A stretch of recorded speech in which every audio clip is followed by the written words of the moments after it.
নমস্কার, কৃষ্ণা টক্স বাংলা চ্যানেলে আপনাদের স্বাগতম। আজকের এই বিশেষ আলোচনার বিষয়টি আমাদের অস্তিত্বের মূল ভিত্তি নিয়ে। আজকের ভাবনা, সৃষ্টির আসল উদ্দেশ্য কি? বন্ধুরা, পৃথিবীর ভিড়ে চলতে চলতে এই প্রশ্নটা একদিন না একদিন প্রতিটি মানুষের মনে বিদ্যুৎ বেগে হানা দেয়, কেন আমি জন্মালাম? এই বিশাল মহাবিশ্ব তৈরির পেছনে কারণটা কি? আজকের এই আলোচনাটি কেবল তথ্য নয়, এটি আপনার জীবনের উদ্দেশ্য খুঁজে পাওয়ার এক আলোকবর্তিকা হতে চলেছে। প্রশ্নটা কেন এত গুরুত্বপূর্ণ? মানুষ কেবল বেঁচে থাকাকেই জীবন মনে করে না, মানুষের মনের গভীরে একটি পিপাসা থাকে, সে জানতে চায় কেন সে বাঁচছে। আপনি লক্ষ্য করবেন, পশু পাখিরা খেয়ে দেয়ে বংশবৃদ্ধি করে আর ঘুমিয়েই জীবন কাটিয়ে দেয়, তারা প্রশ্ন করে না। কিন্তু মানুষ যখন সব পায়, টাকা, বাড়ি, সম্মান, তারপরেও তার বুকের ভেতর এক অদ্ভুত শূন্যতা কাজ করে। এই কেন তার উত্তর যতক্ষণ মেলে না, ততক্ষণ পর্যন্ত জীবন একটি লক্ষ্যহীন নৌকার মতো মাঝসমুদ্রে ঘুরপাক খেতে থাকে। আজকের আলোচনা সেই শূন্যতাকে পূর্ণতা দেওয়ার পথ দেখাবে। সৃষ্টি কি শুধু ভোগের জন্য? আধুনিক সমাজ আমাদের শেখায় যে এই পৃথিবী হলো শুধু ভোগ করার জায়গা। যত বেশি পারো ভোগ করো, আনন্দ করো। কিন্তু প্রকৃতির নিয়মটি দেখুন, ভোগ যত বাড়ে, শারীরিক ও মানসিক অশান্তিও তত বাড়ে। অতিরিক্ত চিনি খেলে যেমন রোগ হয়, অতিরিক্ত ভোগ করলে তেমনই মনে অবসাদ আসে। এর থেকেই বোঝা যায়, এই অনন্ত সৃষ্টির উদ্দেশ্য কেবল ইন্দ্রিয় সুখ বা ভোগ হতে পারে না। যদি ভোগই শেষ কথা হতো, তবে সম্রাট থেকে শুরু করে অতি ধনী ব্যক্তিরা কেন শান্তির খোঁজে হাহাকার করেন? তাহলে এর পেছনে নিশ্চয়ই আরও কোনো উচ্চতর কারণ লুকিয়ে আছে। গীতার আলোয় সৃষ্টির গূঢ় রহস্য। ভগবান শ্রীকৃষ্ণ গীতায় অর্জুনকে এক অসামান্য সত্য শিখিয়েছেন। তিনি বুঝিয়েছেন, এই জগৎ হল দুঃখালয়ম অশাশ্বতম। এটি কোনো স্থায়ী আরামগাহ নয়, এটি তৈরি হয়েছে কর্ম ও শিক্ষা এই দুইয়ের মিলনে। সৃষ্টির উদ্দেশ্য হল জীবাত্মাকে তার স্বরূপ চেনানো।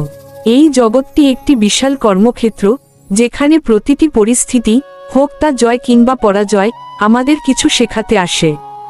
ভগবান এই জগৎকে একটি আয়নার মতো করে তৈরি করেছেন, যেখানে আমরা আমাদের প্রতিটি কর্মের প্রতিফলন দেখতে পাই। মানুষ কেন প্রশ্ন করতে পারে? সৃষ্টির এক অনন্য বৈশিষ্ট্য হল মানুষ। গাছ তার জায়গায় স্থির থাকে, পশু তার প্রবৃত্তির বশে চলে, কিন্তু একমাত্র মানুষই পারে নিজের অস্তিত্ব নিয়ে প্রশ্ন করতে। কারণ মানুষের ভেতরেই পরমেশ্বরের সেই সচেতন অংশ অর্থাৎ আত্মার অনুসন্ধান লুকিয়ে থাকে। এই জিজ্ঞাসা বা প্রশ্নই হল আধ্যাত্মিক যাত্রার প্রথম ধাপ, যাকে শাস্ত্রে বলা হয়েছে অথতো রুক্ষ জিজ্ঞাসা। অর্থাৎ এখন সময় হয়েছে সেই পরম সত্যকে জানার।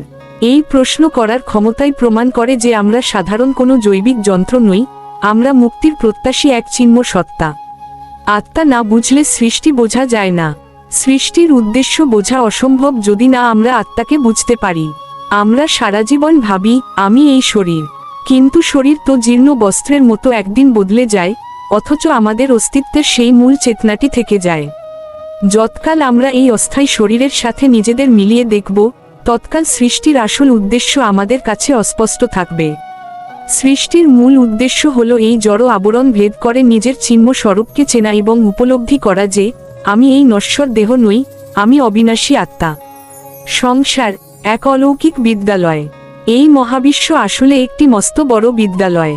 এখানে আমরা সবাই ছাত্র। আমাদের জীবনের প্রতিটি সুখের মুহূর্ত হলো একটি পুরস্কার, আর প্রতিটি দুঃখের মুহূর্ত হলো একটি বিশেষ পরীক্ষা। যে এই পরীক্ষা থেকে শিক্ষা নিতে পারে, সে আধ্যাত্মিক স্তরে এগোতে থাকে।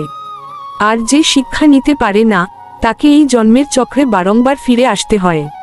সৃষ্টির আসল উদ্দেশ্য হলো আমাদের আত্মিক উন্নতি ঘটানো, যাতে আমরা ক্রমশ পশুত্ব থেকে মনুষ্যত্ব এবং মনুষ্যত্ব থেকে দেবত্বের দিকে যেতে পারি। ভক্তি কেন অপরিহার্য? অনেকে ভাবেন কেবল জ্ঞান থাকলেই সৃষ্টি বোঝা যায়।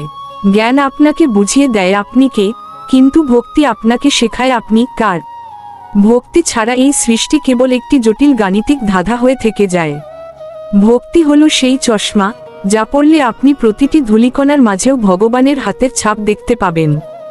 সৃষ্টির প্রতিটি প্রাণের সাথে পরমেশ্বরের যে অদৃশ্য সুতো জড়িয়ে আছে, তা কেবল ভক্তির মাধ্যমেই অনুভব করা সম্ভব। ভক্তি আমাদের শেখায় যে এই জগৎটি ভগবানের একটি সুন্দর সাজানো বাগান, আর আমরা তার প্রিয় মালি। দুঃখ কেন আসে? একটি বিশেষ সংকেত। আমাদের জীবনে যখন দুঃখ আসে, আমরা ভাবি ভগবান হয়তো আমাদের ওপর রুষ্ট হয়েছেন। কিন্তু আসলে দুঃখ কোনো শাস্তি নয়, দুঃখ হলো একটি সংকেত। যেমন আগুনের কাছে হাত নিয়ে গেলে জ্বালা করে যাতে আপনি হাতটি সরিয়ে নিতে পারেন, তেমনি ভুল পথে চললে জীবনে দুঃখ আসে যাতে আপনি সতর্ক হতে পারেন। দুঃখ আমাদের ঘুমন্ত আত্মাকে জাগিয়ে তোলে এবং মনে করিয়ে দেয় যে এই মায়ার জগতে আমাদের চিরস্থায়ী ঘর নেই। দুঃখ হলো ভগবানের দেওয়া এক এক করুণা, যা আমাদের আবার তার পথের দিকে ফিরিয়ে নিয়ে যায়। সৃষ্টির ভেতরেই পরমেশ্বরের দিব্য উপস্থিতি। এই জগৎ ভগবান শ্রীকৃষ্ণের থেকে আলাদা কোনো বস্তু নয়, এটি তারই শক্তির বহিঃপ্রকাশ। যেমন সূর্যের থেকে সূর্যালোক আলাদা নয়, তেমনি সৃষ্টি থেকে সৃষ্টিকর্তা আলাদা নন। প্রকৃতির অমোঘ নিয়ম, ঋতু পরিবর্তন, নক্ষত্রের গতিপথ সবকিছুই এক অমোঘ নির্দেশনায় চলছে। এমনকি আপনার হৃদয়ের ধুকপুকুনিটুকুও তারই ইঙ্গিতে। এই সর্বব্যাপী রূপটি যখন আমরা অনুধাবন করতে পারি, তখন সৃষ্টির প্রতিটি কোণা আমাদের কাছে মন্দির হয়ে ওঠে। সংসার ত্যাগ নয়, দৃষ্টিভঙ্গি পরিবর্তন। সৃষ্টির আসল উদ্দেশ্য বোঝা মানেই কি হিমালয়ে চলে যাওয়া? একদমই নয়। এর আসল মানে হলো সবকিছুর মাঝে ভগবানের উপস্থিতি দেখতে শেখা। আপনার কাজ, আপনার পরিবার, আপনার দায়িত্ব সবকিছুকেই ভগবানের সাথে জুড়ে দিন। যখন আপনি ভাববেন যে আমি আমার পরিবারের সেবা করছি না, আমি ভগবানের সন্তানদের সেবা করছি, ঠিক তখনই আপনার সাধারণ কাজগুলো আধ্যাত্মিক সাধনায় পরিণত হবে। ঘর ছাড়ার প্রয়োজন নেই, কেবল মনের ভেতর থেকে মায়া আর মালিকানাবোধ ত্যাগ করলেই সৃষ্টির উদ্দেশ্য সার্থক হয়। জন্ম মৃত্যুর এই অন্তহীন চক্র কেন? অনেকের মনে প্রশ্ন জাগে, মানুষ কেন বারবার জন্মায়? কারণ এক জীবনে সব শিক্ষা শেষ হয় না। আমাদের বাসনা এবং কর্মফল আমাদের আবার এই মর্তে টেনে আনে। এটি ভগবানের একটি সুযোগ, যাতে আমরা গত জন্মের অপূর্ণ কাজগুলো শেষ করতে পারি এবং নিজেদের আরও শুদ্ধ করতে পারি। সৃষ্টির উদ্দেশ্য হলো জীবকে এত নিখুঁতভাবে গড়ে তোলা যাতে সে একদিন এই জন্মের চক্র থেকে মুক্ত হয়ে ভগবানের পরম ধামে ফিরে যেতে পারে। ভগবান আমাদের কাছে কি চান? বিস্ময়কর সত্য হলো, পরমেশ্বর ভগবান শ্রীকৃষ্ণের আমাদের কাছ থেকে পাওয়ার মতো কিছুই নেই। তিনি পূর্ণ। তাহলে তিনি কেন সৃষ্টি করলেন? তিনি চান আমাদের ফিরে দেখা। যেমন একজন পিতা চান তার সন্তান যেন ভুল পথ থেকে ফিরে এসে তার বুকে ঝাঁপিয়ে পড়ে, তেমনি ভগবানও চান আমরা যেন এই জড় জগতের মোহ কাটিয়ে তার চিরন্তন প্রেমের সাগরে ফিরে আসি। সৃষ্টির একমাত্র উদ্দেশ্য হল ফিরে চলো আপন ঘরে। সৃষ্টি কি কেবল একটি সেতু? এই জগৎ কোনো চূড়ান্ত গন্তব্য নয়, এটি একটি সেতু মাত্র। সেতুতে কেউ ঘর বাঁধে না, সবাই সেটি পার হয়ে ওপারে যাওয়ার চেষ্টা করে। যারা এই সত্য বোঝে, তারা জাগতিক মোহে ঘর বাঁধে না, বরং তারা দ্রুত পার হওয়ার প্রস্তুতি নেয়। যে এই সেতু পার হওয়ার শিল্পটি শিখে ফেলে, সে পৌঁছে যায় পরম সত্যের কাছে। সৃষ্টির উদ্দেশ্য হলো আমাদের সেই ওপারের খবর দেওয়া, যেখানে জন্ম মৃত্যু আর শোকের কোনো স্থান নেই। জীবন বদলানোর সেই মুহূর্ত। সৃষ্টির এই গূঢ় উদ্দেশ্যটি যখন আপনি বুঝতে পারবেন, তখন আপনার জীবন থেকে অভিযোগ চলে যাবে। তখন আর আপনার মনে প্রশ্ন থাকবে না, আমি জীবনে কি পেলাম? তখন আপনার মনে গভীর তৃপ্তি নিয়ে এই প্রশ্নটি জাগবে, আমি আজ কি শিখলাম?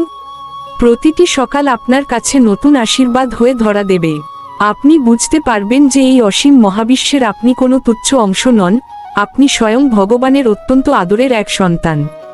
বন্ধুরা, আজকের এই আলোচনাটি যদি আপনার জীবনের পথে সামান্যতম আলো ছড়াতে পারে, তবে ভিডিওটিতে একটি লাইক দিন। সৃষ্টির উদ্দেশ্য নিয়ে আপনার ব্যক্তিগত কোনো অনুভূতি বা প্রশ্ন থাকলে নির্দ্বিধায় কমেন্টে আমাদের জানান। আপনার একটি মন্তব্য অন্য কোনো জিজ্ঞাসু ভক্তের মনের অন্ধকার দূর করতে পারে। প্রতিদিন রাত 8টায় আমাদের এই বিশেষ আয়োজনে শামিল হতে কৃষ্ণা টক্স বাংলা চ্যানেলটি সাবস্ক্রাইব করে বেল আইকনটি প্রেস করে রাখুন। আমাদের এই আধ্যাত্মিক পথচলা অত্যন্ত বিনয়ের সঙ্গে আপনাদের কাছে উপস্থাপন করা হয়। শ্রী মিলন দেবনাথের সুনিপুণ তত্ত্বাবধানে এবং পরমেশ্বর ভগবান শ্রীকৃষ্ণের পরম করুণায় আমাদের এই ক্ষুদ্র প্রচেষ্টা। ভালো থাকুন, সুস্থ থাকুন এবং সৃষ্টির মাঝে স্রষ্টার স্বরূপ অনুভব করুন। হরে কৃষ্ণ।